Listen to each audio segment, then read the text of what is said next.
Welcome to Not Your Ordinary Parts podcast, a podcast where we talk about hard things associated with the human experience with the goal of increasing awareness, growth, and healing. You may hear information from professionally licensed therapists, life coaches, healers, doctors, etc. This information is not medical advice or therapy and is not meant to replace actual therapy or instructions given to you by a doctor or personal therapist. I'm your host, Jalon Johnson. My guest today is Joshua Boulter. Joshua is a licensed therapist who practices from a contemporary psychodynamic perspective. Joshua received a Master's of Science in Counseling from the University of North Texas, Dallas, and earned a Master of Arts in Biblical Studies and works with clients on religious and spiritual issues. So Joshua, welcome to the show. Thank you so much for being my guest. Very glad to be here. Excited to do it. Thank you for the invitation. I gave thank you for accepting. I gave a brief introduction of who you are so that the audience can get to know you a little bit better. Can you tell us a little bit more about yourself, please? Yes. It's always difficult to know exactly what to say in a time like this, and especially you're asking a therapist to talk about themselves, and we're used to eliciting information and listening rather than talking so much. You kind of hit, I think, the main points that are relevant for today.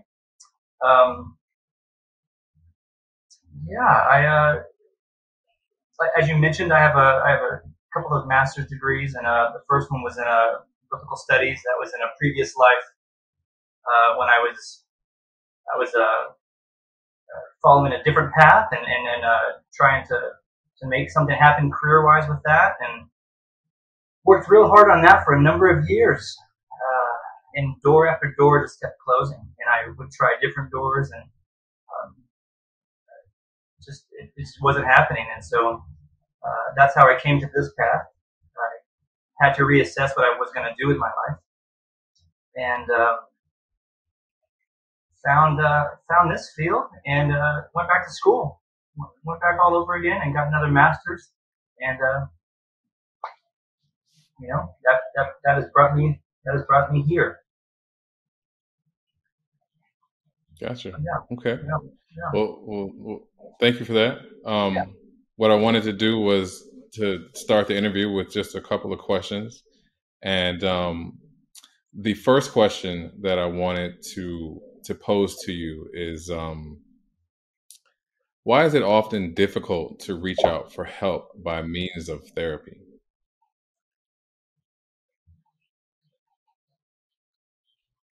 Starting off with a big one. I think it's difficult for so many reasons, right? Okay. I think it's difficult. I think each person has their own struggles when it comes to helping understand. And I think you and I chatted a little bit before we hit record, and I think you hit on one part that's actually really relevant to that question. And you had said that sometimes I'll paraphrase what you said, and you can let me know if I get it wrong. You said something to the effect that even sometimes our suffering, even if it's making us unhappy, it's familiar, and change is difficult, because change is to leave behind the familiar, to walk into the unknown. And I think a lot of folks are rightly scared of that.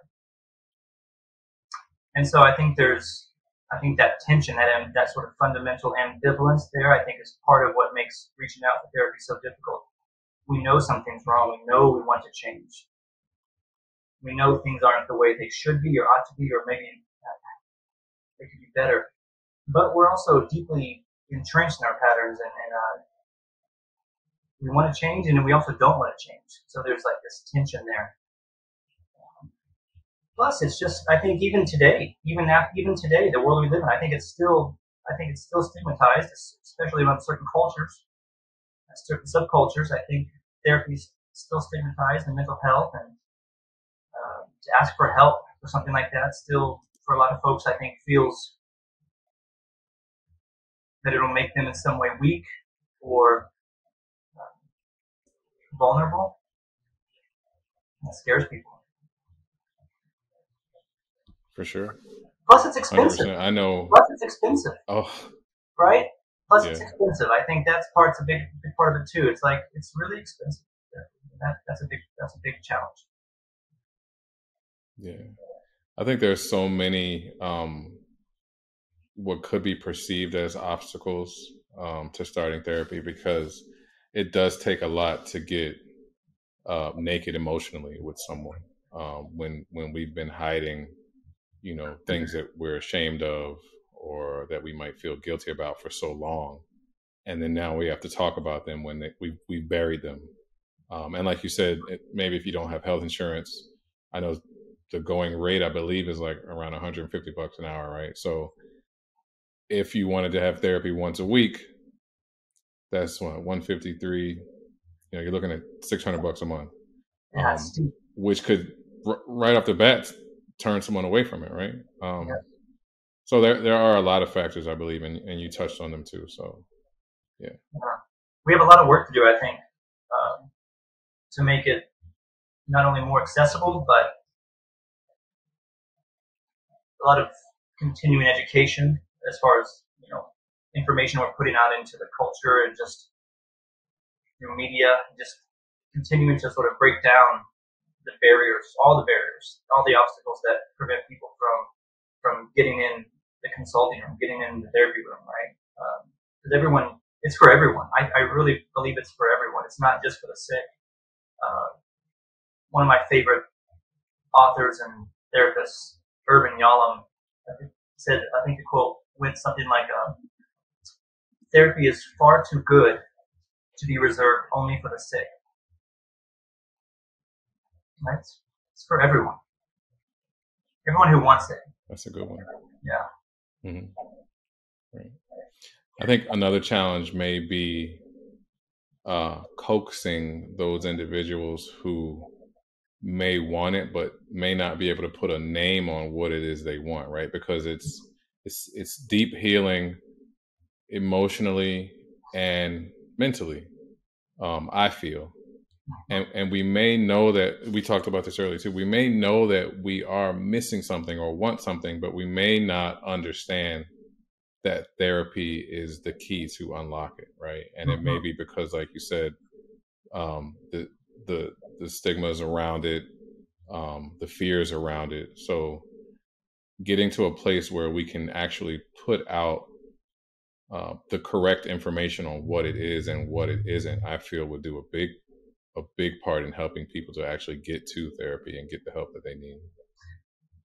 I agree, and maybe we're kind of starting off. Maybe I don't mean to sound pessimistic, but like there's the world of therapy is massive, right? And it's been hijacked in a lot of ways by by certain industries, with certain agendas, and it's really contributed to a lot of misinformation.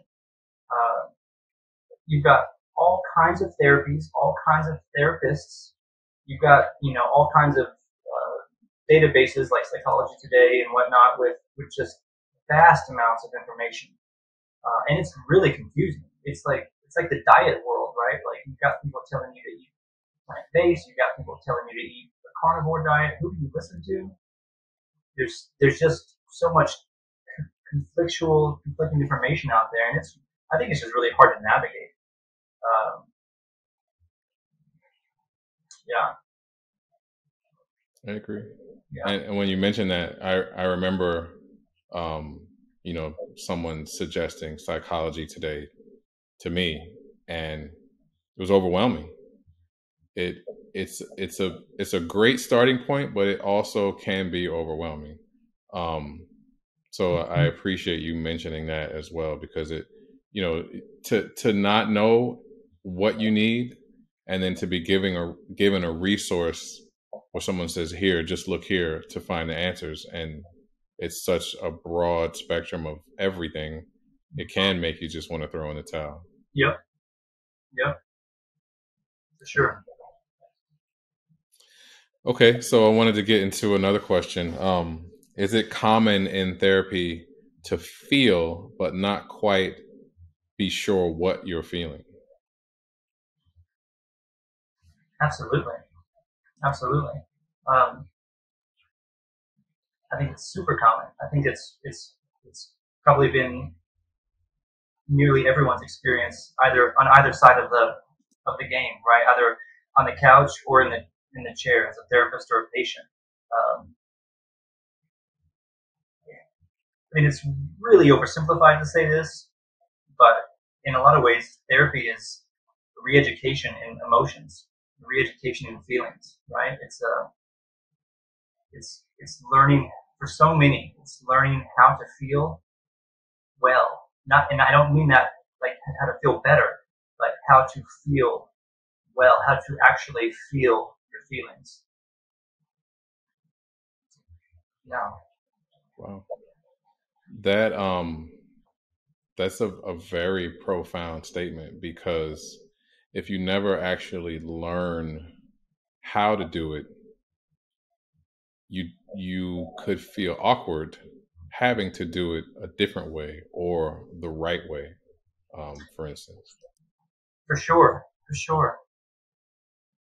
And nobody comes into the world knowing how to do it. That's that's that's that's part of the problem.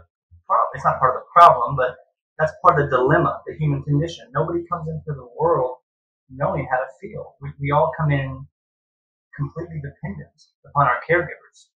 Um, Right. and we are, this is psychoanalysis and psychoanalytic theorists have known this for years, but theories like attachment theory, and neuroscience and more contemporary theories are now really confirming what has been known for many, many years, and they're really elucidating it. But we come into the world and we're completely dependent, and we we require the mind and the brain of our caregivers to develop our own minds, our own brains, our own capacity to feel. And for many of us, we don't get that, and so that part of our development is really stunted. And we grow up and we look functional in the world most of the time, but we've got this part of us that is still really underdeveloped, and that can be a big part of therapy. Also, to kind of build off of what you just said, if our caregivers didn't know how, Yes. that could be passed on just, Yeah. generation after generation until someone Breaks the cycle. learns how. Yes. Right. Yeah, that's exactly it. We have learned through attachment research. We've done these longitudinal studies that have revealed that attachment and trauma, trauma is a buzzword these days, and it's a big word that means a lot of things. But I don't mean capital T trauma like a war veteran or like a plane crash or something, but lowercase t trauma, relational, developmental trauma. That's transgenerational, right? Trauma is transgenerational, like you said. It just passes on. It just passes on, right? And until someone breaks the cycle, until someone decides to do things differently, it's really it's really it's really something, right? It's powerful. And even the cycle breaker at that point has such an uphill battle, because now, like we spoke about, you're dealing with things that have been done for so long, you're comfortable doing them. So now you have to try and convince everyone, okay, hey, we've been doing this and we need to do it this way. And that may seem disrespectful. It may seem like you're doing so many things in opposition to, the way the family has always done things. Mm-hmm. Mm-hmm. It can really be an uphill battle, and you're not just convincing. The way I heard that is it's not just about convincing the external people in your life, right? All the people in your life and your family and friends, and it's also about convincing all the internal parts, right? Uh, Correct. all those parts, they don't know what you're doing either. They've done things a long time as well. They've got generations of trauma, etched in their DNA. And now you're asking them to go against the grain and to change and to try something new. And you get all kinds of, it gets messy. It's life giving often, but it gets messy. And it can be, that's part of what I think makes good therapy so effective, is working through all that with someone in the sort of safety of a good enough therapy relationship. It's not necessary. I agree. Right? It can be a non-therapy relationship, but there needs to be a real safe container to explore all that. Right, because like you said, the safety is important, and the patterns that have been etched into the DNA through generations, like you said, all those parts that are connected to that, they're going to be in an uproar if you try and do something different. And then also there's a nervous system. There's so much involved, and it makes sense why it is so difficult to be that cycle breaker, or just to be someone who wants something different, because you could have, years and years and years worth of, or generations upon generations worth of, a certain way of doing things in your DNA. So like you said, it is uphill, and it is difficult. So having that safe space to do it, whether it be a therapist or, just anyone to talk and get these things out, it's important.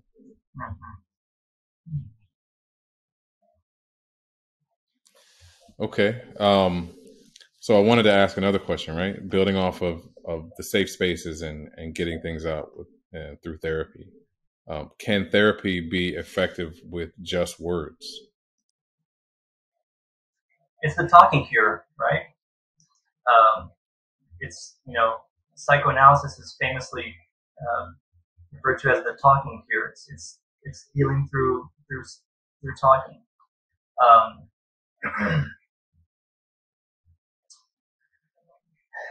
Can it be healing through just words? I'm tempted to say no.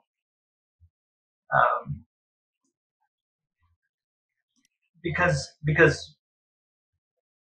the talking cure is really the right talking or insight, right? Psychotherapy is often talked about as cure or healing through insight, which is really important. Insight's really important, but it has to be a certain kind of insight. It can't just be a cerebral head knowledge type of insight. That comes, and it's important, but I think what's most important is emotional insight. Insight that comes with an affective experience. So healing through talking, yes, but healing through talking with a connection to how you're feeling, right? I often say to my patients, let's think about our feelings and feel about our thoughts, right? And it kind of just goes back and forth, right? Like we need to do things differently. We need to bridge these two worlds, the worlds of talking and of feeling. And much of the time, what happens is, where people are talking, maybe a patient is saying something, and they might be telling me something quite disturbing, right? And I'm really feeling a certain way. Maybe I'm inside. I'm feeling quite sad for this experience this person is telling me. But I notice they're telling me in a very matter-of-fact way, right? It's almost like they're describing the weather to me, right? It's a clear, sunny day, and it's a bit chilly, right? And so they're talking about these things, but there seems to be a disconnect, right? And so we stop and we slow down and we think about, and feel about what's going on just below the words as well. As you tell me these things, what is it that you notice going on in your body? Right? What are you feeling? And so we're just kind of constantly bridging the gaps between those two worlds, because they are two worlds, but they're also connected intimately. They've just been split for whatever reason. That is so beautifully illustrated, because what was it? Let's talk about our feelings, and I forget what you said. Let's think about our feelings and feel about our thinking. Was that it? Yeah, something like that. And if I think about it that too long, I might find problems with it and break it down. But yeah, let's think about our feelings and feel about our thoughts, right? Like, it's just, we're so accustomed to these things being done in very separate ways. Right. And when you bridge the two consciously, really, it's a really powerful experience. Yeah, for sure. But I mean, because there is, like you said, the cerebral aspect, but also at a certain point you have to connect to your body to understand what's going on. So if you can bridge those two, I believe that is where, a good amount of healing can take place. Mm-hmm. Definitely. Indeed. Okay. How can therapy change complex and sophisticated defenses that have been built over time? This is such a good question. It's such a big question. It is. It's going to be difficult to not spend the whole time on this question. How can therapy deal with complex defenses? How can therapy challenge complex and sophisticated defenses that have been built over time?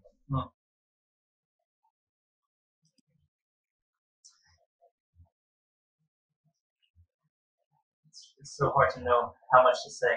So the old way of thinking, and still lots of folks think like this, and it's not all together wrong.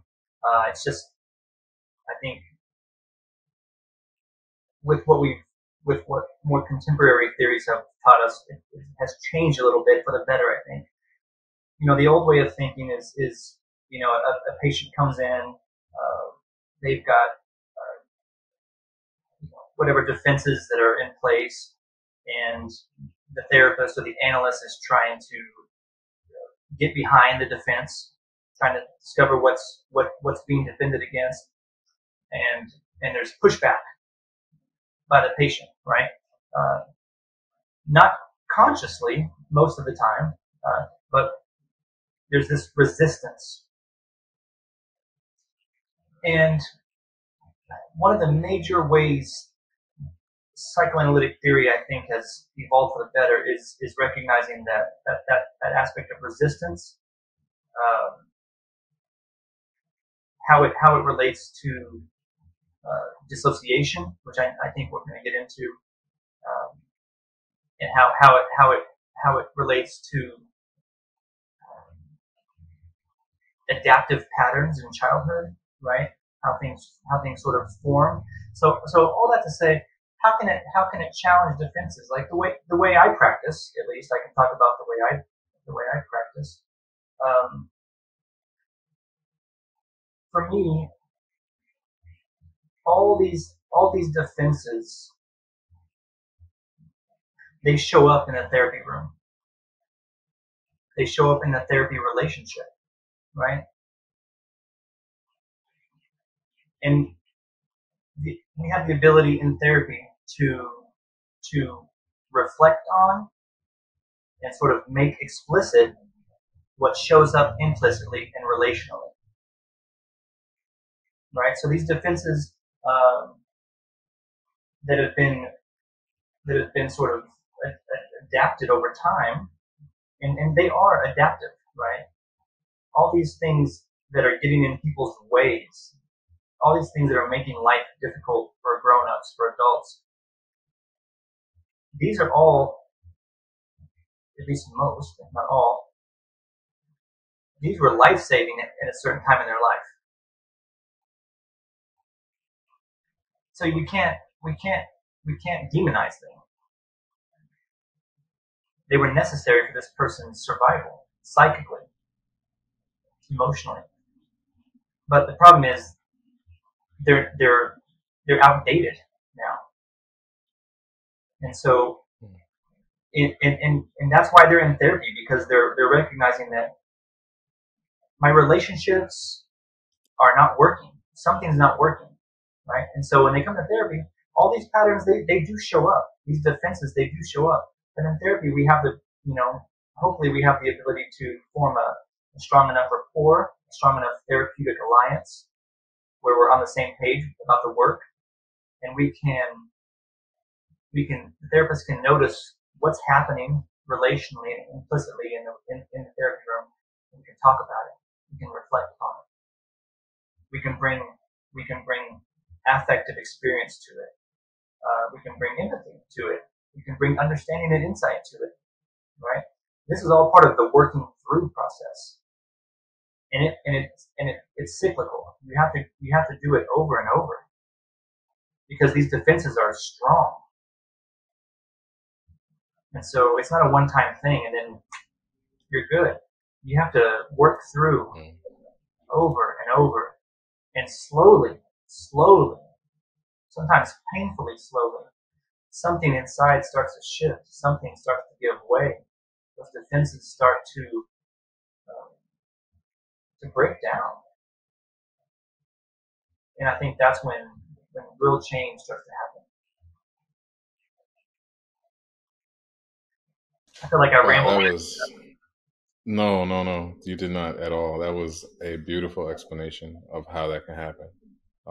So thank you for that. And what I want to do is build off of that a little bit and say, what can be discovered once the defenses are challenged and uncovered?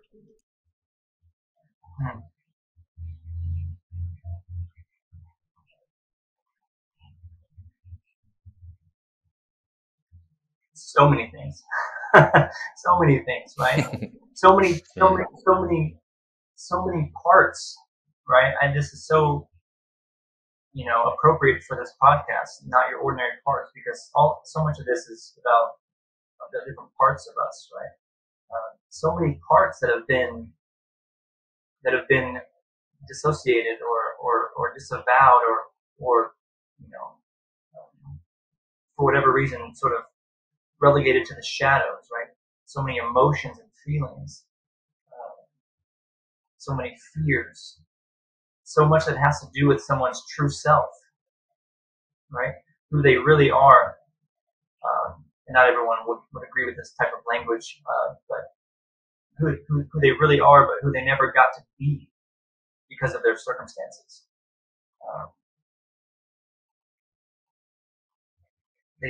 So many people have developed a facade, a false self.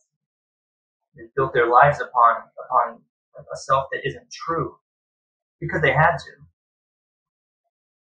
and they don't even know it, but they know something's wrong. In therapy, they start to discover who they really are, or maybe we could say they start to create or recreate who they really are, right?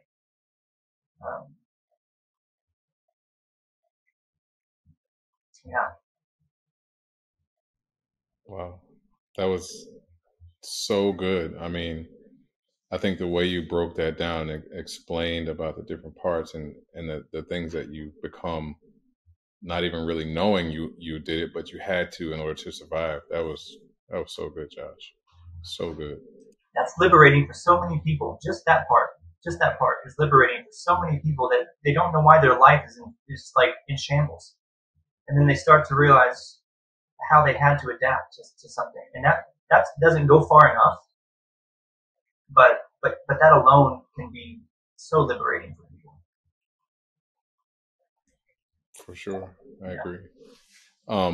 Okay, so as you're getting in touch with this therapeutic process and you're learning who you are, and you're doing some deep healing emotionally. How easy is it to just let the past go? Some people say, "Oh, don't live in the past. Don't worry about the past." Is that an easy thing to do? You can't do it, right? You can't just you can't do it, right? Um, I'm sure there's someone out there who would say I did it, and I don't want to argue with I don't want to argue with anyone, but the problem with that I have, the issue that I take with that,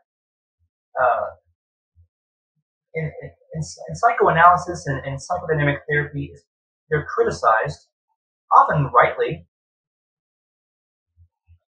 for having a preoccupation with the past. All you want me to do is talk about my childhood and my mother and my daddy issues, and I don't want to do that. Um, and, but that's in a big way. That's even unfair to say of Freud, I think, and the original founders of psychoanalysis. But especially today in contemporary work, um, the past, we explore the past through the present. In other words, the past is not dead. The past is not even past. The past is living. It lives in the present. It shows up in the here and now. So to say you should just let go of what happened to you, let go of your past, is to say, like, stop existing. Who would you even be? So we have to work through these issues, these patterns, right? Um,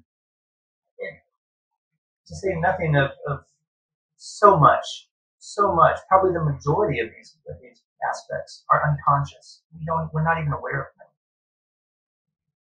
How do you let go of something that you're not aware of?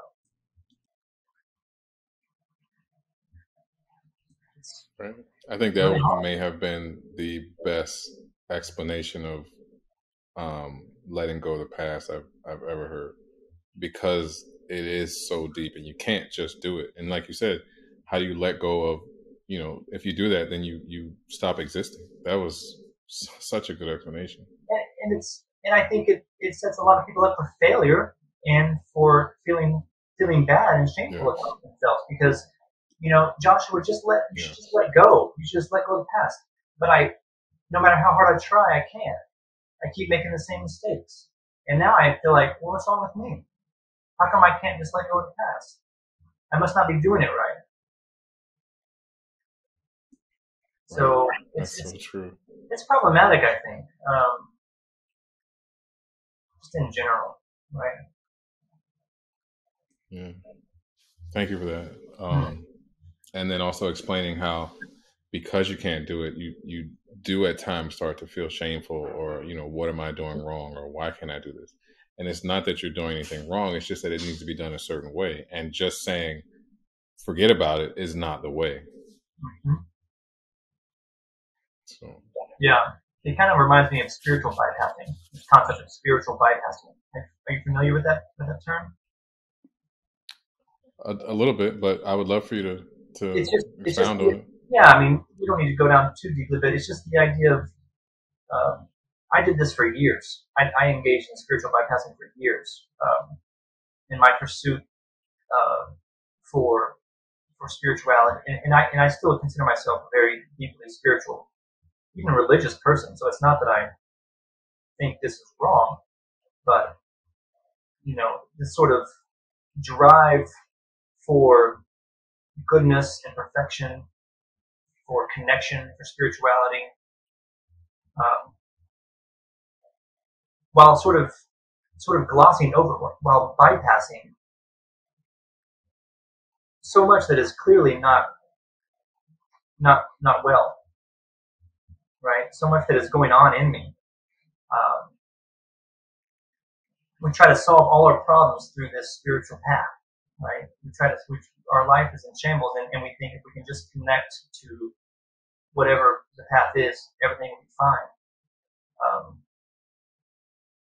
but it's not fine, right? It's not fine. And I think this is a whole nother issue, a whole nother conversation, but I think that might be why we see in the world of gurus and, you know, we see a lot of like really sort of high tier enlightened gurus types who are getting involved in all kinds of scandals, right? Whether they're having sort of sexual misconduct with their devotees or whatever, uh, and I think this is part of what happens because of this phenomenon, right? Like people, I think it's probably fair to say that most of these people's experiences, these gurus, their experiences of spirituality and enlightenment is probably real. They're probably not faking it and deceiving people on purpose. The problem is they, and it's hard to find an analogy for this, but they sort of evolve in this one area, but it's almost like cleaning your house and shoving you clean your room, but you shove everything in the closet, right? And then you say, look, my room is clean, come on in. And it's spotless, but just don't open that closet door because everything will pile out, right? You haven't really cleaned your room. So it's not that I pursue the spiritual path if you want to, but we can't just shove everything in the closet. We have to deal with it. We have to put it where it actually goes. We have to get rid of things we don't want and don't need. We have to bring more things in that we just haven't want. And then we have a really clean room and a functional closet. And I think that's what development actually looks like. I agree. And again, that was such a great explanation because, like you said, you can clean your room, but also you can only shove so much in the closet and it will only stay in there for so long because you can't just keep piling stuff in there more and more and more. At a certain point, that closet is going to burst open and the entire room is going to be dirty again, which gets to the point where if that can happen, then it's not really clean to begin with. You're That's just right. bypassing it. That's right. And then you're stuck with wondering, like, why this happened? I thought I'm better. I must not be doing it right. All that is, you can see how it's all cyclical. Yeah, 100%. 100%. Thank you for that. Mm-hmm. Next question I wanted to ask is intimacy possible while guarding against vulnerability? I sure hope so. My wife sure hopes so. For my sake, I think so. I'm this question makes me quite conscious of my inclination to say an either or, a black or white answer, right? Like yes or no, right? And I have to remind myself it's very rarely black or white, either or. It's always a spectrum, right? Always a spectrum. So is intimacy possible while also guarding against vulnerability? Yes, I think so. But I think it's one of those areas where the more vulnerable you allow yourself to be and are able to be, the more intimate I think you'll find that you're able to be, right? And the more reserved, protected, defended you find yourself, the more difficult it is for one to be vulnerable. I think to that degree, intimacy is probably more difficult for you. It like gives with, they both give with each other. I was thinking kind of like the closet, right? So if intimacy and vulnerability are connected, you can't have one that's lacking because at a certain point the other will catch up to it, right? So if your room isn't clean and everything is shoved in the closet, like you said, like the more vulnerable you allow yourself to be, and this is how I feel, the deeper your intimacy can be. But if you're trying to be intimate, but you're holding on and not allowing yourself to be vulnerable, at a certain point, you're going to have to catch up. That vulnerability is going to have to catch up, and you're going to have to do work, because I feel like you can't go too far in one without the other. I feel like it's kind of a tug and pull type thing. That's right. That's right. You go too far in one, and you'll find you'll find the boundary of the other, right? You'll feel it, and you'll have to do that work to like grow that, right? And as you grow that one, the other one will then give more. Exactly. Yeah, I think that's the way I was trying to explain it. Yeah, no, I think that's a great way. I like that. Mm-hmm. Okay, so another one. I think this is going to be another tough one too. How can wounds become the doorways into our transformations? Yes, that's a big one.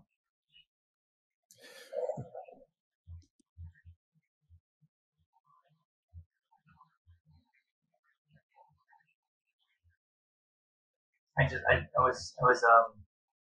just came across a Rumi poet, Rumi. Came across one of his quotes just this morning. I'm not going to be able to recall it word by word, but he said something like, "Take care of, or be mindful of, or pay attention to," something like that, but in much more poetic language. Take care of your wounds.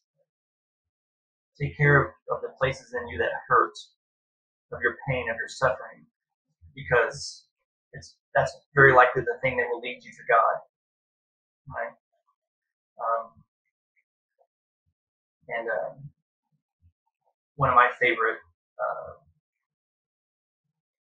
authors, theologians, Catholic writers, Richard Rohr, wonderful man, wonderful writer, often says that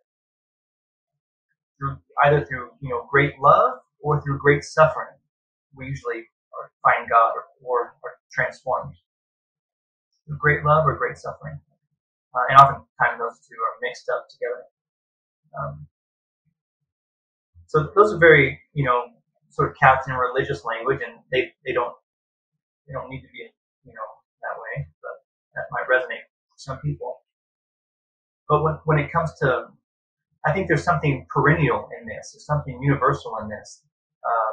Even I think, was it Leonard Cohen, the musician, what was that lyric in a song I think he wrote? The cracks are where the light gets in, something like that, right? So there's this universal sense of it is the places that were broken, it is the places that were wounded that let in the light, that let in the healing, right? I think for therapy, in this context specifically, what makes that possible is the healing relationship, right? The being able to explore and open up those wounds in the context of a relationship that feels safe enough and can contain someone.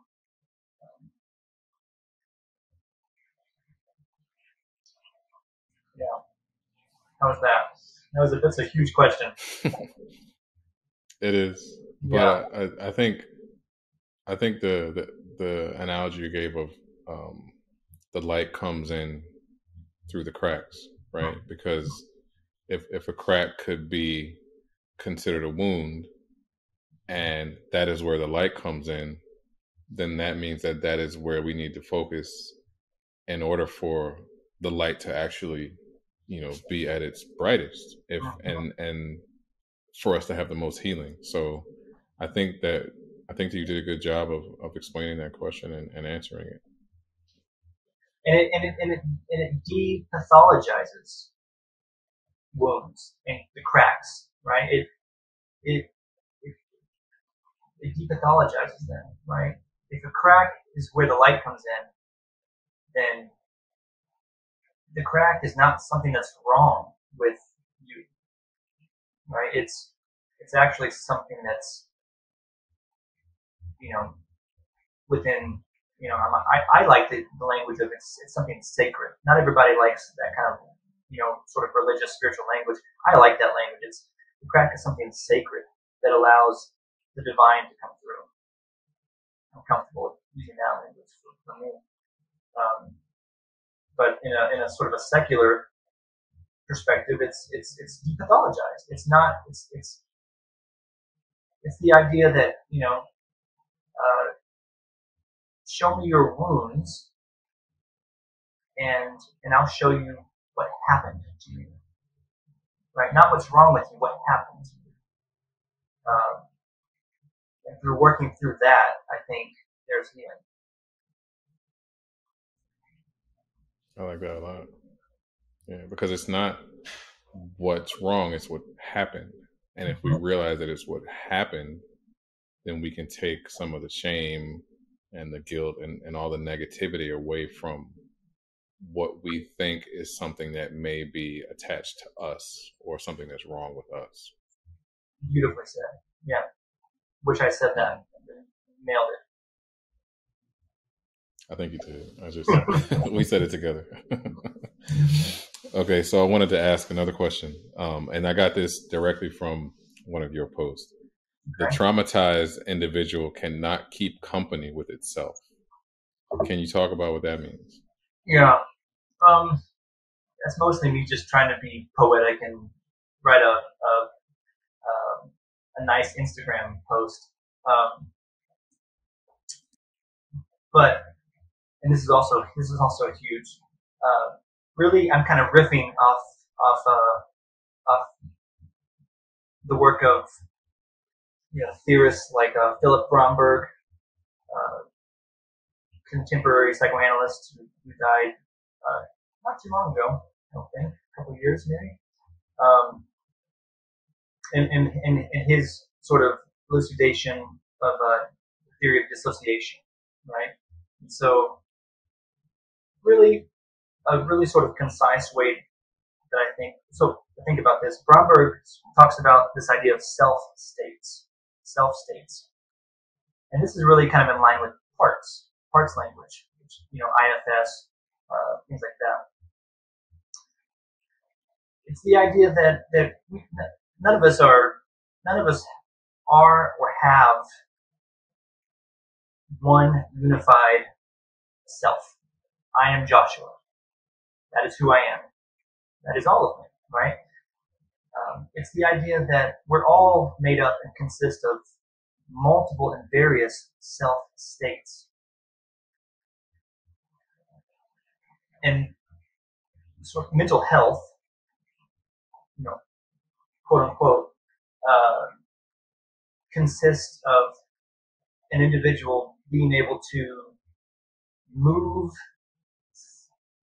around flexibly between and from these various self states in a natural, organic way, right?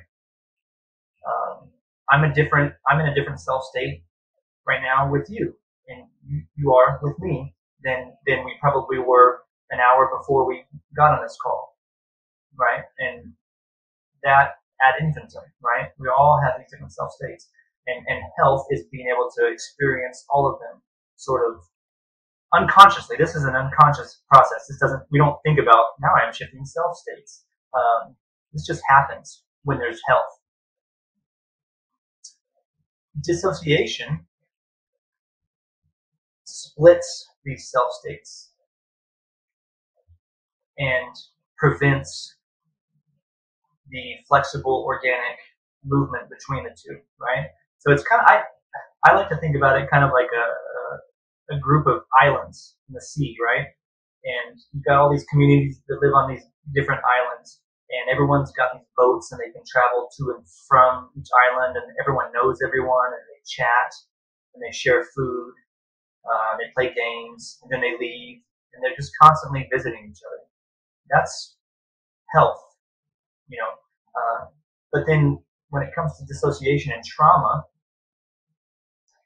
it's like the transportation system in that area, the boats are down.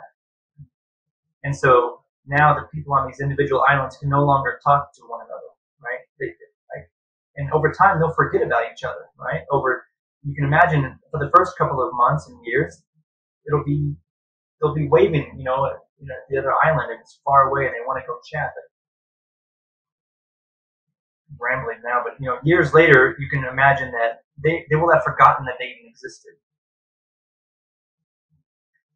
So, all that to say, that's my poetic way of saying, when trauma comes online and we experience dissociation, we're split internally. And these various parts of ourselves, these various self states, these island parts, they forget about each other and they can't keep company with one another. So it's a little bit like we can't keep company with ourselves. Wow. I actually pictured that in my mind as you were describing it, and it makes perfect sense. You literally just broke down the entire internal family system with a word picture and the illustration of how if the way to get back and forth, the transportation system between those islands is down, it's dissociation. That was beautiful, man. Yeah. And I think so many people will be able to grasp that and have a light bulb moment of what trauma can do internally to us. It fragments us. It fragments us from ourselves, right? It keeps us strangers to ourselves. I remember having another post that I said basically the same thing. Always saying essentially the same thing in different ways. Therapy is about reintroducing the patient to themselves over and over again. Wow, I like that. Yeah. And it makes a lot of sense too, because you have to get to know yourself, because the parts that have been exiled or isolated or you're unable to get to, you have to get to them. So you're getting to know parts of you and pieces of yourself. Great job, man. Great job. Okay, another post of yours. It said, "The body will speak when words cannot be found." Can you explain what that means? Yeah, again, that's just me trying to be poetic and post something that's gonna get some traction on Instagram. But the idea behind it is that, again, through dissociation, right? Dissociation is so important to the way I think about all of this. It's kind of like a foundation upon everything.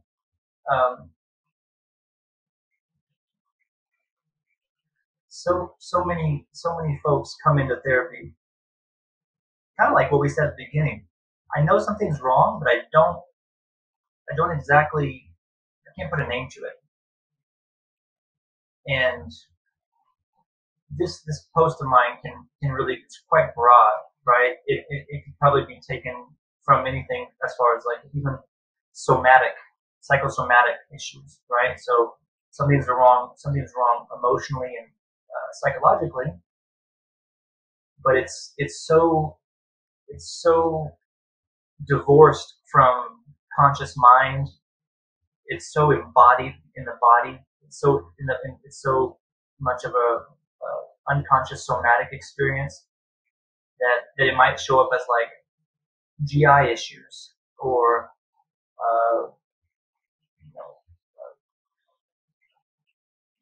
headaches or whatever, right? So the body has a way of communicating these, what are often psychological issues.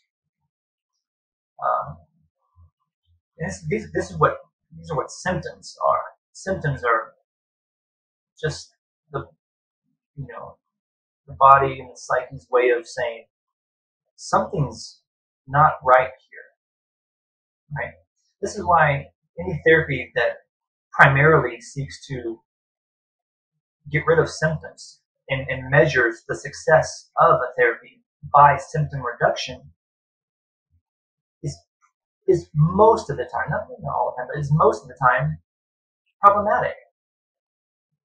Because if we get rid of a symptom, maybe through a pill or through a manualized intervention of some kind or through whatever means, but we don't understand why the symptom is there in the first place, it's just going to show up again, right? Through some other means. A more subtle sort of relational way this plays out in therapy is, as a therapist, we're always listening, but we're not just listening with our ears to what the patient says. We're listening for subtle movements, micro movements, anything that's going to show something about what the unconscious is saying, or what it's like for that person to be in the room with us. Right? So whether it's even something as small as, this is kind of a trivial example, but it could be as small as, someone coming into therapy and, maybe they have their purse with them, right? And they always sit down on their couch. They fold the purse in their lap. Right? They never put it down. They just always fold the purse in their lap. If I'm not paying attention to anything but what the client is saying to me, then that type of information is not really important. But as soon as I start to pay attention to body language and slight changes in that realm, in a sort of a subtle somatic realm, I might start being curious about, I wonder what the patient is trying to tell me by keeping their purse like that, right? And then I can bring it, in a way that feels therapeutically beneficial. I can bring it up and we can talk about it. And that's an example where that patient may not have known consciously what they wanted to say, but somehow they communicated it to me through this other means. I think you just gave a whole different outlook on body language, right? Because we've been talking about body language for so long. It's such a term that's used so frequently, but I don't know if I've ever really thought about it in a therapeutic or in a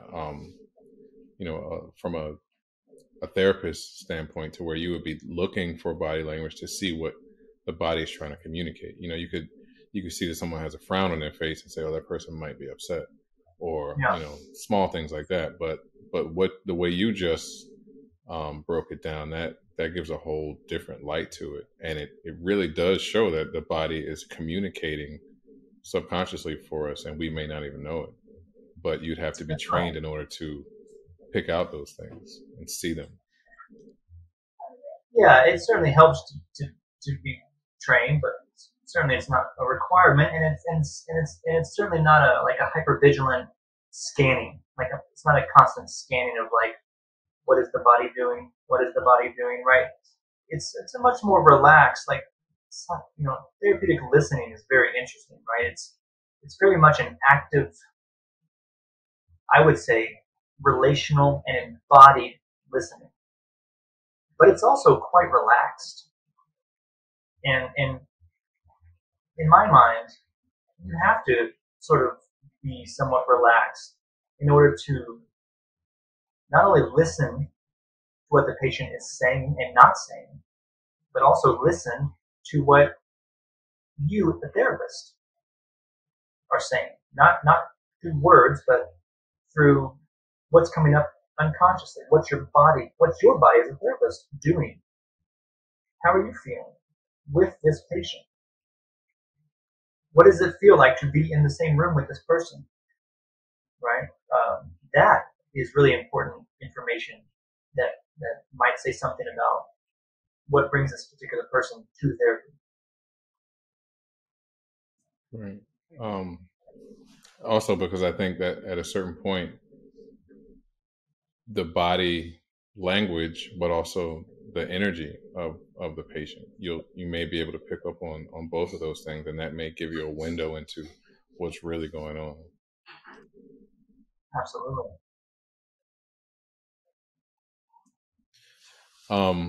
I think you did a amazing job at answering the questions. The analogies that you gave, the word pictures, I love the islands and the boats getting back and forth as a way to show how the internal family system can be connected. So I want to say thank you so much for the way you handled this masterfully. It's no question that you are skilled in what you do as a clinician. I'm sure your patients and clients benefit from your knowledge, your understanding, everything. So thank you so much for this, Josh. Yeah, thanks so much for the opportunity. Thanks for the great questions. It's fun. If someone wanted to find you on online or on social media, where can they find you?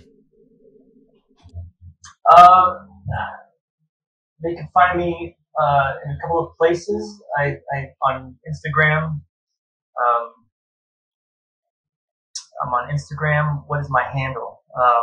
I believe it's the name of my our practice, Patia Counseling. That might be it. I'm not 100% sure. PAHTIA, Patia Counseling. I don't know. Maybe you can find me there. Um, a small little community there, and then on Twitter, I think my handle on Twitter is Therapy Works. THER Therapy with an I. THERAPI Works. Therapy Works. Yeah, I'm kind of always messing around on there. See what I can come up with. I love my little communities that I've built there.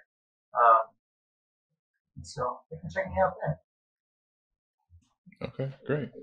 Well, again, Josh, I want to say thank you so much for this, what you've done, the way you do it, and I really appreciate your time and your expertise. So thank you so much. Thank you. Thank you.